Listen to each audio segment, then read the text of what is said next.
452페이지 펴고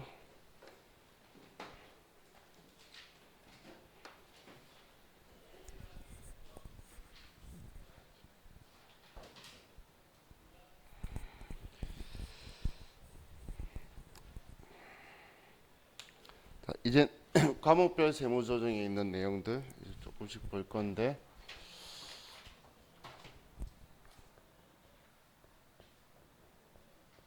퇴직급여 충당금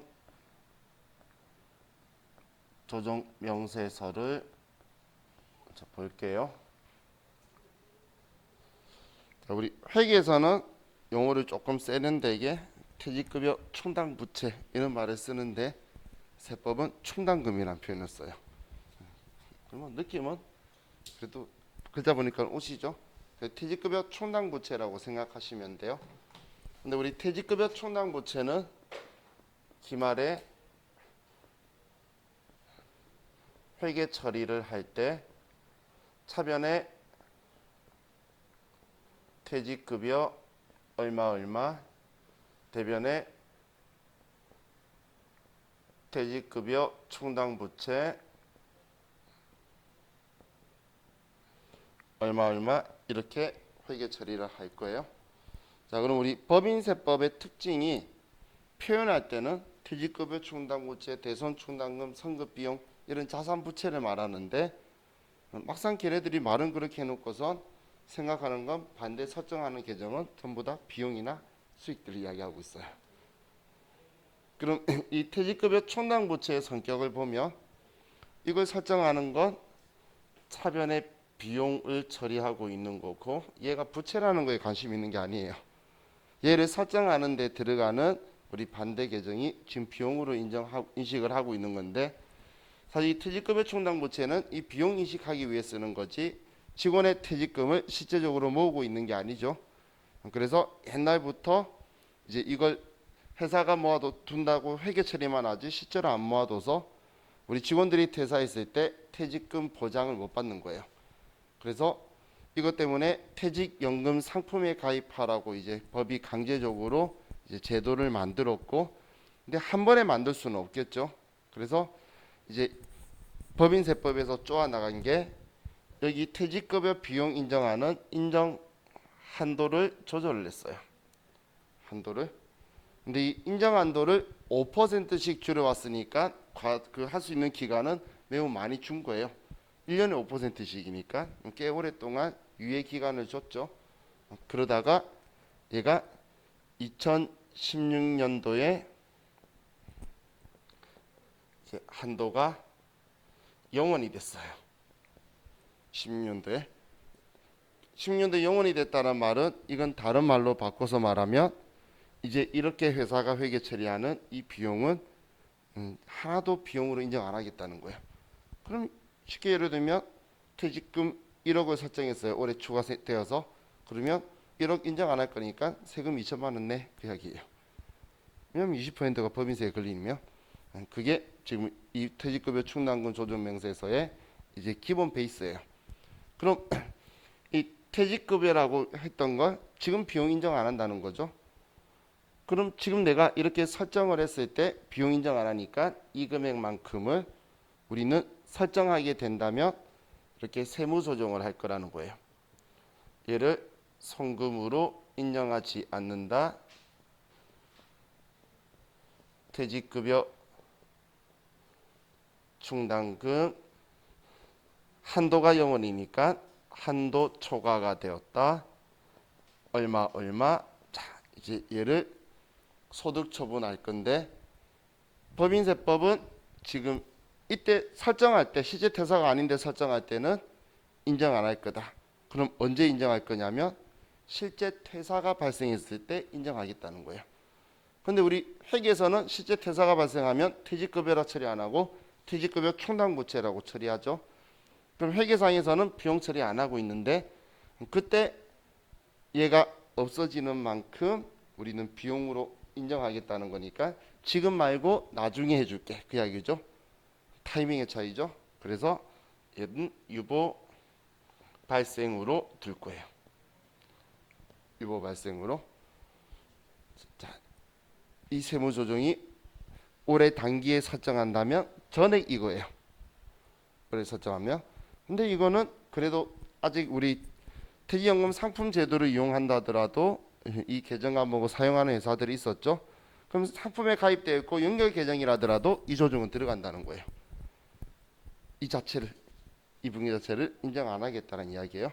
자, 이거 우리 기본 베이스인데, 자, 우리 452페이지에 그 네모박스 압력 처리된 게 지금 제가 이야기한 첫 번째 2016년부터는 세무상 송금 불인정된다는 말이 그 말이에요. 우리 회색 압력 처리된 부분 있죠. 이제 한도가 0원이라는 이야기예요. 자, 충당금 상계. 이건 정말 우리 회계 잘하는 우리들은 다 아는 내용을 어려운 세법의 용어로 쓰는 거예요. 자, 첫 번째 보면 퇴직금을 실제로 지급 시 개인별 퇴직급여 충당금과는 관계없이 법인이 계상한 세무계산상 퇴직급여 충당금과 먼저 상계하며, 한마디로 퇴직급여 충당모채 먼저 상계하고, 두 번째 퇴직급여 충당금 중 세무상 부인액이 있는 법인이 세무상 충당금 용인액을 초과하여 상계하는 금액은 송금에 산입한다.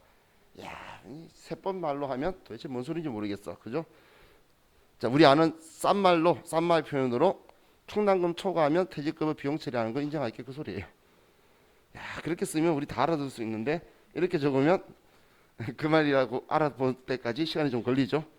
그럼 그 다음 마지막 3번은 직전연도 말 1년 미만 근속한 임원 또는 사용인이 퇴직으로 퇴직금 지급 시에는 퇴직급여 충당금과 상계하지 않고 전액 손비로 처리할 수 있다. 자, 이건 무슨 이야기냐면, 자, 올해 입사한 직원이 있어요. 자, 일반적으로는 1년 미만 근속자의 퇴직급여 지급 규정이 없어요. 그러면 퇴직급여 충당부채도 설정 안 한다는 거예요. 퇴직금이 발생 안 하니까 추계액이 안 들어오게 되겠죠. 규정이 있으면 넣을 수 있는데 아니면 안 넣어요. 그럼 설정을 안 했는데 얘가 딱 1년 채우고 그만둔 거예요. 왜냐면 12월 30일 날은 1년 안 되니까 안 쳤는데 얘가 내년 1년이 됐다고 그냥 그만둬 버리면 그때는 그냥 충당부채 안 끌어쓰고 전부 다 퇴직급여로 비용 처리해도 괜찮다. 그 말인 거예요. 무슨 말인지 듣고 다시 읽어보니까 이해가시죠? 별말 아니에요. 너무 크게 중요하지 생각하지 마시고. 자, 여러분 퇴직금의 지급 범위라고 적혀 있는데, 자, 이 퇴직금 지급 범위는 여기보다, 자, 152페이지로 가보세요. 앞에 152페이지 연결시켜서,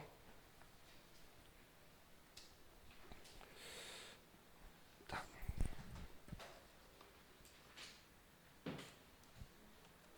152페이지 보면 퇴직금에서 현실적 퇴직의 범위라고 있죠. 자, 우리 법인은 당연히 퇴직에 대해서 실제로 퇴사가 발생해야 그걸 인정하는 거지, 실제 퇴사가 발생하지 않으면 그 또한 인정 안 하고 또 세무 조정을 할 거예요. 그럼 우리 현실적 퇴사의 퇴직 이쪽에 왼쪽을 보시면 첫 번째가 사용인이 임원으로 취임되는 경우죠. 자, 사용인일 때는 우리가 급여 체계도 다를 수 있지만 퇴직금 한도 계산하는 그 분모의 숫자가 틀려요. 사용인은 10이고 임원은 10이에요. 그럼 퇴직금 계산하는 산식도 틀리죠. 아예 다르다는 거예요. 그러면 사용인이 임원이 되게 되면 임원은 재계약 안 하면 퇴사예요. 시저 퇴사. 재계약하면 시저 퇴사를 안 보고, 그럼 그런 사람들하고 지금 우리하고는 다르죠. 우리가 회사 다니고 있으면 이건 재계약해야지 연장이다라는 표현하는 게 아니라 그만두거나 잘릴 때 그만하는 거잖아요. 그렇기 때문에 이제 사용인 직원이었다가 임원으로 올라가면 현실적 퇴사로 본다라는 이야기예요. 진짜 그만뒀다. 퇴직금 지급하는 건 인정해주겠다.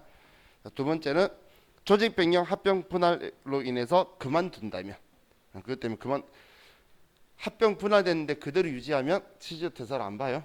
그런데 그걸로 인한 퇴직이라는 글자 뒤에 적혀 있죠. 그만두면 현실적 퇴사로 보고, 다음 상근 임원이 비상근 임원으로 바뀌었대요. 이거 우리 회사에 보면 사내 이사로 매일 와서 일하다가 어느 날 사회 이사라고 하더니 평균비만 찍주고 끝난 사람들 있죠. 그런 분들은 현실적 퇴사로 봐주겠다는 거예요. 자, 그리고 그 연봉제 전환 시 퇴직금 지급하지 아니하는 조건으로 그때까지 퇴직금을 정산하는 거. 연봉제는 급여제하고 연봉제하고 또 달라요. 또 우리 임금법은 연봉제를 못 써요. 임금법은 시급하고 월급만 쓸 수 있는 거고 제도가 틀려요. 급여 제도하고 임금 제도는. 자, 그래서 연봉제 전환하게 되면 이건 또 상황이 틀려지기 때문에 인정해 주겠다는 거고, 뭐 관계회사 전출하는 거는 특수관계회사들 있죠. 자회사 이런 것들 전출하는 거. 다음 우리 정년퇴직 후 다음날 별정직 사원으로 채용. 여러분들 이런 거 보신 적 있나요? 그 철도 공무원들이 이 역에서 일하다가 나이가 많으셔서 이제 그만두죠. 정년퇴직하죠. 그러면 그 바로 앞에 있는 주차장에서 일하시는 거. 역 주차장에서. 제 주위에도 이제 아저씨 몇 명이 있으신데 그런 분들은 당연히 퇴직한 거죠. 그래서 퇴직한 걸로 본다라는 거예요. 자, 뭐 7번은 크게 신경 안 쓰는데 비현실적 퇴직도 보세요. 임원이 연임하면 저 앞에 이 사람은 또 매년 갱신 계약이지만 연임하면 현실적 퇴사를 안 볼 거예요. 또 우리 계산 편의상 퇴직금 지급했대요. 이런 지금 하면 안 돼요. 계산 편의상 계산 누가 편할까? 직원이 편할까? 미리 계산하면 회사가 편할까? 회사가 편하지. 그죠? 그래서 퇴직금 중도정산 못하게 막은 거잖아. 회사는 적극 권장했어요 옛날에. 돈 필요해? 퇴직금을 언제든지 정산해 줄게. 회사들은 이런 분위기였어요. 그러니까 직원들이 급하면 그런 식으로 너무 하다 보니까 이제 특별한 사유 없으면 이제 퇴직 사유가 안 돼서 안 돼요. 자, 그리고 퇴직금을 매 1년 기준으로 지급한다. 할 수는 있지. 이런 회사 있기는 해요. 근데 매년 할 때마다 그것 때문에 상승되는 부분까지 반영해서 또 주는 거예요. 이런 건 현실적 대사가 아니죠. 자, 그리고 뭐 나머지 동일 범위 내에 타 사업장 가는 거, 뭐 지점 바뀌는 거, 뭐 퇴직하는 거 아니니까. 자, 이런 거라 적혀 있는데, 자, 지금 비현실적 퇴사로 퇴직금을 지급했다면 그 바로 아래 보시면 이 동그라미 이번에 비현실적 퇴직에 따른 퇴직금 지급 시는 업무하고 관련 없는 가지급금으로 본다라고 적혀 있죠. 그래서 자, 이렇게 2번처럼 발생을 하면 이렇게 조정을 할 거예요.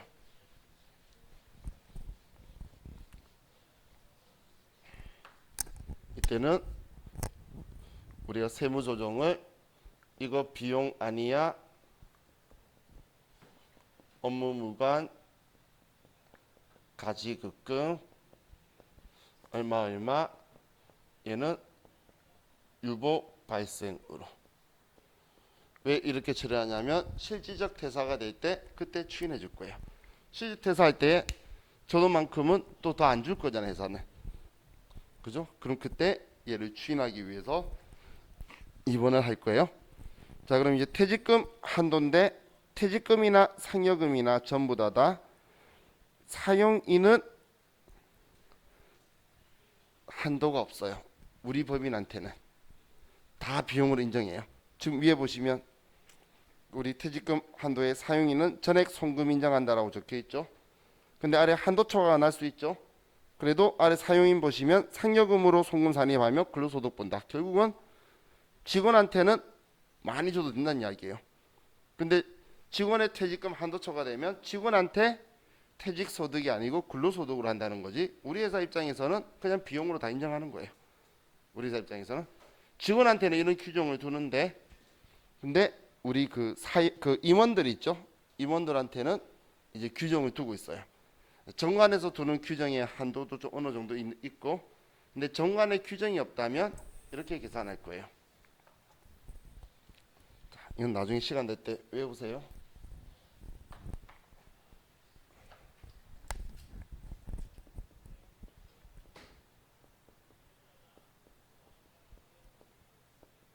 자, 임원 퇴직금 한도 계산은 얘는 정관에 규정이 없을 때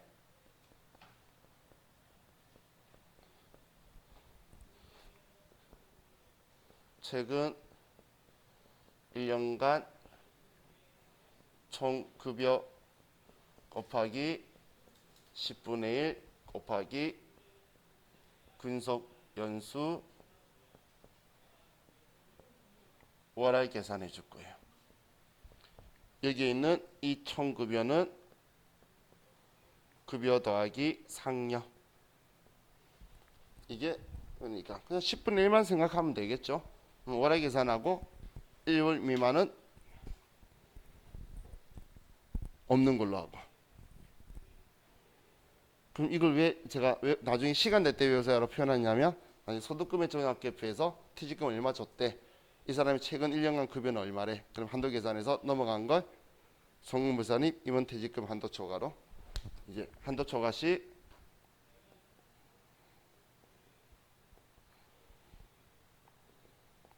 세무 조정을 송금불산입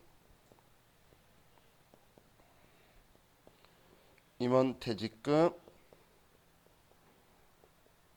한도 초과 얼마 얼마. 근데 이제 얘는 끝났잖아. 뭐 나중에 비용할 게 이런 거 없어요. 얘 당연히 얘도 근로소득으로 부가액의 상여로 처리할 거예요. 이것 때문에 절대 퇴직소득보다 근로소득이 세율이 낮아질 수가 없어요. 그리고 원래 또 퇴직소득이 낮고 연무연수법 쓰면 무조건 낮아요. 낮게 나오기 때문에 퇴직소득으로 돌리려고 그러죠. 그래서 소득세법 쪽에서도 한도 계산하는 방식이 있는데, 소득세법은 1년짜리로 옛날에 했더니만 마지막 그만둘 1년 동안 월급 빡 올려가지고 한도를 늘리는 거예요. 퇴직소득으로 할 수 있는 거. 그래서 그 3년으로 바꿔버렸어요. 3년 동안 한 거 가지고 계산하다 바꿔버리니까 3년 동안 미래를 대비해가지고 3년 동안 월급 많이 주는 건 기업 입장에서도 엄청 부담스럽겠죠. 근데 마지막에는 이제 퇴직금을 어떻게 조절시키기 위해서 그런 행동을 하다가 그건 소득세법에서 한 거예요.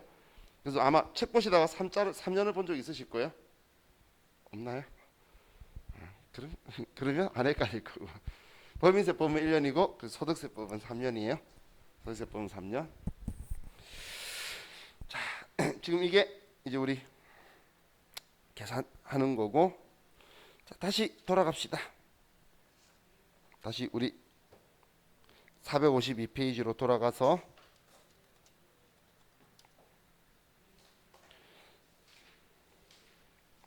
자, 그럼 이제 퇴직금 지급 규정에 의해 사용인 또는 임원이 현실적 퇴사하는 경우, 방금 이야기하던 거죠. 방금 이야기하는 거. 근데 방금 이야기했던 거에 없는 게 네 번째 점에 보면 근로자 퇴직급여 보장법 규정에 따라 퇴직금 중간정산하는 경우 있죠.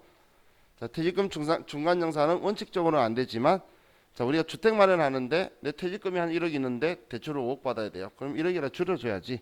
이건 입증시키면 정상적으로 퇴직금 지급한 걸로 해줘요. 혹은 우리 지금 집이 힘들어요. 몸이 아파요, 가족이. 그럼 돈 줘야지. 그런 거 입증하면 그는 현실적 퇴사로 해서 퇴직 중간정산의 사유가 돼요. 그러면 이런 지금 여기 있는 퇴직급여 보장법에 위반되는 게 아니에요. 자, 그럼 이제 다음 페이지로 넘겨서 오른쪽 페이지에, 자, 현실적 퇴사가 아닌 경우엔 제가 업무무관 가지급금이다라고 우리 송금불산입 유보로 처리한다라고 했죠. 그게 적혀 있는 거고. 자, 임원 퇴직금 한도에 대해서는 이제 방금 1년간 총급여의 10분의 1 곱하기 근속연수인데 월할 계산을 해요. 월할 계산. 자, 그럼 이제 실기 메뉴를 볼게요.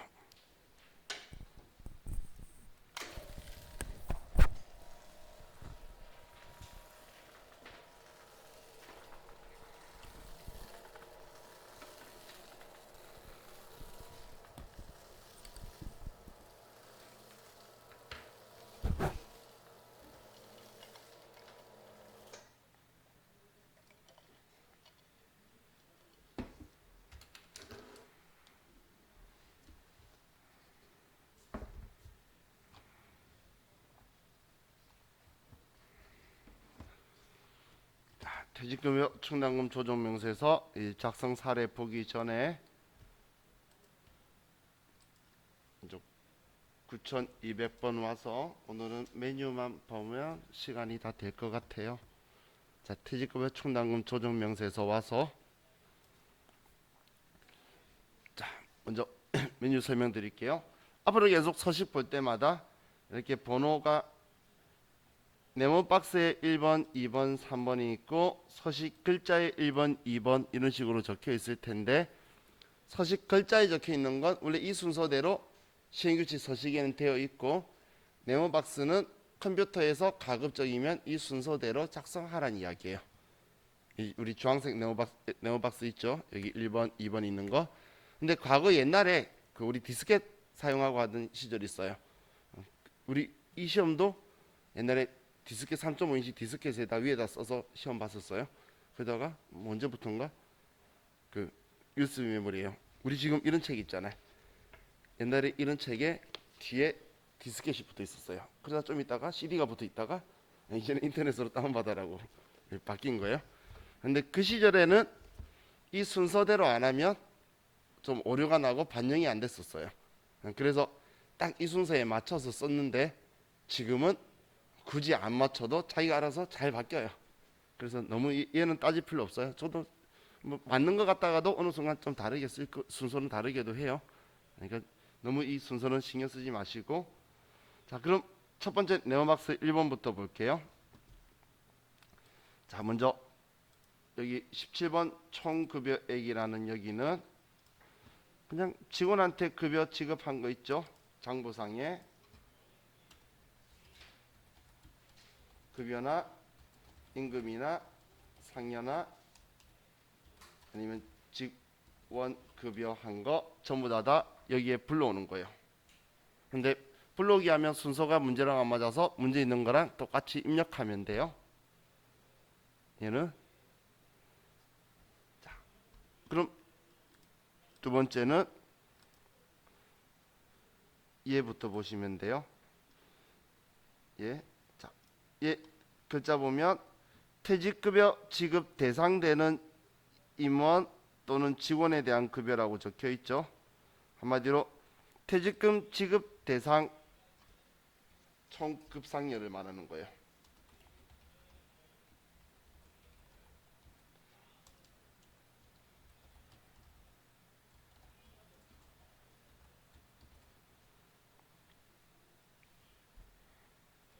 그러면 지금 여기는 지금 공식이 17번에서 18번 빼면 19번이 돼요. 그럼 18번이 뭔지 느낌이 오시죠? 퇴직금 지급 대상이 아닌 임원 직원에 대한 급여. 그럼 우리가 알아야 될 거는 이 18번이겠죠. 이거. 얘는 정보 주거나 불러오기 할 거고, 그럼 이제 이걸 빼면 얘가 나올 거잖아요. 이해가셨나요? 그러면 이 18번은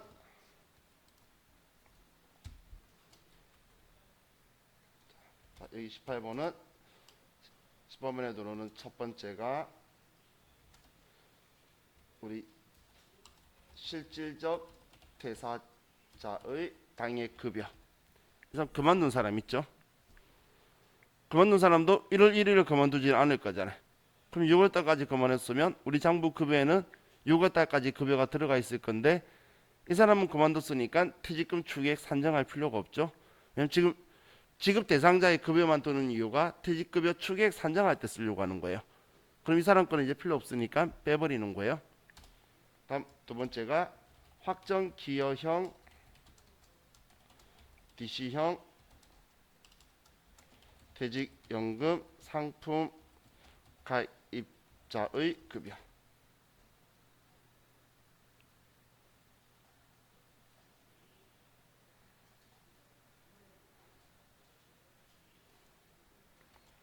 다음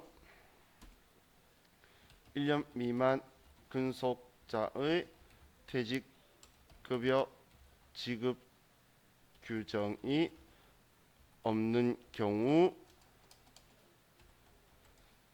1년 미만 근속자의 급여. 그럼 거꾸로 말하면 1년 미만 근속자의 퇴직급여 지급 규정이 있는 경우에는 빼는 게 아니라는 거예요. 그죠? 무슨 말인지 이해가시나요? 지급 규정이 없으니까 퇴직금 산정 안 하니까 넣지 말라는 건데 지급 규정이 있으면 퇴직금 산정해야 되니까 넣어둬라 그 이야기예요. 그래서 이 글자 있다 없다를 잘 봐야 돼요. 문제에서 최근 거는 없다가 다 있는데 이전에 문제에서 있다 해가지고 다 틀려졌어요. 습관적으로 다 빼야 된다 생각해서 1년 미만자 급여는 원래 빼는 거라고 잘못 생각하고 안 빼신 분들이 들어있어요. 자, 다음 네 번째가 퇴직금 추계하는데 임원 상여금 한도 초과액. 자, 종업원은 한도가 없어요. 상여금도 한도가 없어요. 근데 임원은 한도가 있어요. 근데 한도가 정관에서 정해야 되는데 만약에 정관의 한도에 대해서 명시 안 하면 임원 상여금의 한도는 얼마일까요? 이 앞에 제가 칠판에 적은 건 퇴직금이고 상여금 문제에서 이렇게 적혀 있어요. 임원에 대한 상여금 지급 규정은 없다. 그럼 한도는 0원인 거예요. 그럼 상여금 준 게 전부 다 상여금 한도 초과가 돼요. 그래서 임원에 대해서는 상여금 지급 규정이 무조건 있어야 돼요. 그럼 우리 회사가 비용 인정 못 받는단 말이에요. 어차피 가정한 사람은 받았으니까 상여금에 근로소득세 내는데 우리 회사가 부당하게 되겠죠. 직원은 다 비용 인정해주고 뭐 받았으니까 상여금으로 근로소득 내니까 뭐 서로 이견은 없는 건데, 그래서 임원에 대해서는, 그래서 여러분들이 회사 정관 보면 직원의 상여금 규정은 없어도 임원 거는 꼭 들어가 있는 이유가 안 적으면 한도가 0원이라서 비용을 인정 못 받아서 그런 거예요. 자, 그럼 그런데 임원 상여금 한도 초과액이 당연히 한도 초과니까 이걸 퇴직금 산정하는데 넣으면 안 되겠죠. 산정하는 우리 급여 산출할 때. 그래서 여기서 빼는데 저도 실무적으로 할 때 여기서 빼요. 그런데 시험에서는 여기다 집어넣으면 지금 17번에 18번 빼는 거니까 여기다 넣으면 여기 안 들어올 거잖아요. 근데 우리 이상하게 세무사의 시험에서만, 회계사에도 안 그러는데 얘를 18번에 안 쓰고 17번에서 차감해서 쓰더라고. 급여 있는 금액에서 상여금 적혀있으면 얘를 빼버려서 나오니까. 근데 우리 시험 봤을 때 답안지하고 똑같이 써야 우리 마음이 좀 편하잖아요. 그죠? 그렇기 때문에 지금 이 문제 풀 때 상여금 한도 초과 있으면 17번에서 뺄게요. 17번에서 빼나 18번에 집어넣나 19번의 값은 똑같아요. 똑같은 건데 답은 상여금 이거는 17번에서 빼고 계속 나오니까 여기에서 빼는 걸로 할게요. 자, 그럼 이게 지금 여기 1번에 대한 거고, 네오박스 1번. 자, 2번은 퇴직금 추계액 명세서인데 이건 우리 실무보지안에서는 버튼 누르면 알아서 산출해가지고 짜라라락 들어오는데 없을 줄 알았어. 없죠? 근데 시험에서는 100% 우리가 이거 계산하는 거 아니라서 값을 줘요. 값을 주는데 지금 여기에 적혀 있는 얘는 우리가 지금까지 이야기하던 퇴직금 추계액이고, 퇴직급여 추계. 이 아래는 근로자 퇴직급여 보장법에 따른 추계. 이걸 다른 표현으로 보험수리적 판단에 의한 추계액이라고 그래요. 수리적 판단에 의한 추계액이라고 그래요. 근로자 퇴직급여 보장법에 따른 추계액이라고 쓸 때도 있고 보험수리적 판단에 의한 추계액이라고 쓸 때도 있어요. 근데 지금 이야기하는 건 우리가 계산하는 게 아니라 시험에서 이 두 정보를 줄 거라는 거예요. 주면 그냥 퇴직급여 추계액 얘는 무조건 주는 거니까 여기다 쓰면 되고, 인원을 알려주면 쓰고 안 알려주면 안 써도 돼요. 얘는. 그리고 얘는 알려줄 때도 있고 안 알려줄 때도 있는데 알려주면 쓰기만 하면 돼요. 그럼 알아서 20번, 21번 중에 큰 걸로 할 거니까. 그럼 우리가 특별히 손댈 거 없죠? 그럼 이제 얘 작성은 끝나고 이제 아래 드디어 이 글자가 나오죠. 퇴직급여 충당금 조정이라고. 지금은 퇴직급여 충당부채에 대해서는 안 썼잖아. 안 썼죠? 자, 그럼 퇴직급여 충당금에서 여기에 이제 제가 이야기할 때 이 부분도 여러분들이 생각을 잘 하세요. 여기에 장부상 충당금 기초잔액 적혀 있죠. 그죠? 그럼 이제 이런 표현 쓸 거예요. 장부상 적혀 있는데, 그럼 제가 수식어를 앞에 회계장부상이라고. 왜 이걸 잘 이야기하냐면 나중에 또 어떤 서식에서는 장부상 금액 적혀 있는데 그건 세법상 장부 금액이고 얘는 회계상 장부 금액이고, 둘 다 장부 금액이라 그러는데 써야 되는 건 회계 거냐 세법 거냐, 세법의 생각이냐 차이가 있으니까 얘는 회계상 장부 금액이에요. 그러면 지금 퇴직급여 충당부채가 기초잔액이 있고, 근데 이거에 대해서 세법이 다 인정을 할까요? 퇴직급여 충당부채 설정하는 걸 인정하던 시조도 있고 안 하던 시조도 있겠죠. 그죠? 옛날에는 인정했잖아. 근데 걔네들이 다 죽고 그만두거나 그러지 않았겠죠? 그럼 옛날 인정하던 것도 있고 인정 안 하던 것도 있을 거라는 거예요. 그럼 이제 우리가 쓰는 용어 중에 자, 이런 표현 일상생활에서 써요. 우리가 인정한다라는 걸 시인이라고 할 거고 인정하지 않는다를 부인한다라고 할 거예요. 그래서 인정하는지 안 하는지 구분을 하라는 걸 시부인 계산하라고 할 거예요. 어떤 표현인지 알겠죠? 그럼 부인은 인정 안 한다라는 건데 이 시인한다 부인한다 표현을 어디에서 주로 쓰냐면 비용에서 주로 써요. 비용을 인정한다 안 한다. 그럼 여기에서 비용 인정한다는 건 퇴직급여 충당부채 비용 인정한다 안 한다예요. 그래서 우리 퇴직급여 충당금에서 부인이다라는 표현 나오면 퇴직급여 충당부채 한도 초과를 이야기하는 거예요. 물론 실질적 퇴사가 아닌 경우에도 부인한다 표현을 쓰지만 부인 누계액이라고 쓰는 건 아니에요. 그래서 이 7번은 여기 7번 정기 말까지 퇴직급여 충당부채 한도 초과가 여기에 들어오는 거예요. 정기 말까지. 그래서 기초.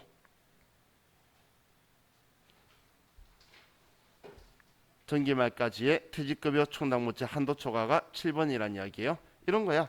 장부에 퇴직급여 충당부채가 기초가 예를 들어서 1억이 있는데 이 중에서 한도 초과 난 게 2천 있어. 이런 식으로 쓴다는 거예요. 그러면 이 부인액은 당연히 여기에 포함되어 있는 거죠. 그죠? 이렇게 쓸 거예요. 자, 그럼 이제 기중 퇴직금 지급에 퇴직급여 충당부채가 줄어든 금액이겠죠. 지급하면 퇴직급여 충당부채 끌었을 거잖아요. 그리고 회사 계상에 올해 회사가 설정한 거예요. 그럼 이 설정한 거 인정한다라고 했나요? 여기 봐.